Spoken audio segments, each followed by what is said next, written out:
Welcome to The Explainer. You've probably heard this term thrown around a lot, operational excellence. But what does it really mean? Today, we're going to cut right through all the buzzwords and get to the core of what makes a business truly successful, all based on the guide, Operational Excellence. All right, let's kick things off with a question for you. Is a company that's raking in profits automatically a successful one?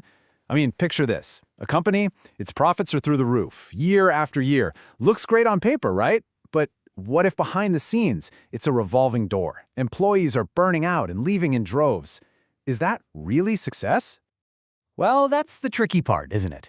The answer completely depends on who you ask. See, in most companies, there's this constant tug-of-war going on. The finance folks see one thing, HR sees another, tech sees something else entirely. Your own background creates this bias, and it totally shapes how you define success, which can bring the whole company to a grinding halt. And this is where it gets really interesting. A finance expert, they'll look at that company with high profits and high turnover and say, "Success, look at those numbers." But an HR expert, they'll see a total disaster, a failure of culture. They might even look at a company that's struggling financially but has a super loyal team and think, now that's a success. You see the problem here? When you have these completely opposite views, you get totally different strategies and the company just gets stuck. So what's the solution? How do you break that deadlock and get everyone, finance, HR, engineering, you name it, pulling in the same direction? How do you get them all climbing the same mountain? Well, you need a single unifying philosophy. And that philosophy is called operational excellence. And look, I know it sounds like another corporate buzzword, but it's not. It's a very specific way of thinking. It's about saying, hey, we can't look at people, process, tech, and finance as separate things. You have to treat the whole company as one single lean system. You improve them all together to build real core value. And the book we're using gives us this fantastic way to think about it. It's like climbing a mountain. You can't just show up and start running up the cliff face, right? No way. If you actually want to reach the summit, the peak of excellence, you need a solid structure. And where does that structure start? It starts right on the ground, the foundation. And that foundation is your people and your culture. Simple as that. An empowered, motivated team, that is the bedrock. Everything else is built on top of it. Okay, so once that foundation is solid, you can start putting up the pillars. These are the things that are going to support the entire climb. You've got your processes. That's kind of like the engine of the whole operation. And then you've got your finances. That's the fuel that makes the engine run. It's only when you have that strong foundation and those sturdy pillars that you can even begin to climb towards the summit. And that summit, that's true, lasting operational excellence. And yeah, it's a climb that never really ends. All right, let's zoom in on those two pillars for a minute, the ones that make the climb possible. We're talking about the engine, your processes, and the fuel, your money. Let's see how they work together. So a really powerful idea for making processes super efficient is this thing called drum, buffer, rope. Sounds a bit weird, but it's brilliant.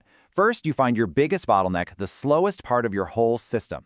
That's your drum. It sets the beat for everything. Then you create a buffer, which is just a small pile of work right before the bottleneck so it never runs out of stuff to do. And finally, the rope is a signal from the drum all the way back to the beginning that says, hey, don't start anything new until I'm ready. It means you only start what you can actually finish. And does this stuff actually work? Oh yeah, just look at this. One company used these exact ideas and absolutely crushed their assembly time. They went from 121 days down to just 31. That's, what, a 75% drop in less than a year? That's the power you get when you stop fighting your constraints and start working with them. And naturally, when you make your processes that much better, the financial payoff is huge. It goes straight after your cost of goods, or COGS. Think about it. Faster work means less money spent on labor. A smoother workflow means lower supply chain costs. It all just connects. Everything gets cheaper to make. So here's the bottom line. A smarter process equals big financial wins, period. Here's another example. A company used drum buffer rope to make sure they were only building what customers were actually buying. The result? They cut their inventory by 50%. That is a massive amount of cash that suddenly freed up instead of just sitting on a shelf collecting dust.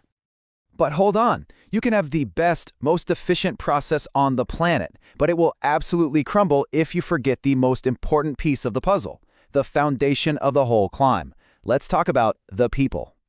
And the book is crystal clear on this. It says, empowerment is the only way that employees can maximize their own potential. This isn't some fluffy, feel-good idea. It's not a nice-to-have. It is the absolute key to unlocking all the good stuff. Creativity, innovation, all of it.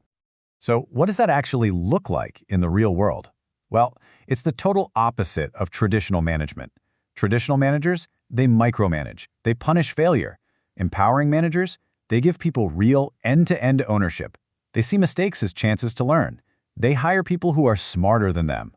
It's a culture built on trust and transparency, not on command and control. It's a massive, fundamental shift. Okay, so we've got the foundation, we've got the pillars. Let's climb up to the summit and check out the view. Because when you put all this together, the empowered people, the strong processes, the healthy finances, what you get isn't just a slightly better company. You kick off this incredible self-powering chain reaction of benefits. And here's how that chain reaction works. Check it out. It starts with your people and processes getting better, which boosts your gross margin. That extra margin turns into cash, which turns into profit. But, and this is the important part, you don't just pocket the profit. That's the fuel you use to invest in new products, new ideas, and that innovation is what wins you customer trust, makes you more competitive, and the whole amazing cycle starts all over again. So if you take away one thing, let it be this. Operational excellence isn't about making the finance team perfect or the HR team perfect. It's about building one single system where everyone is working together, where empowered people create efficient processes that lead to great financial results.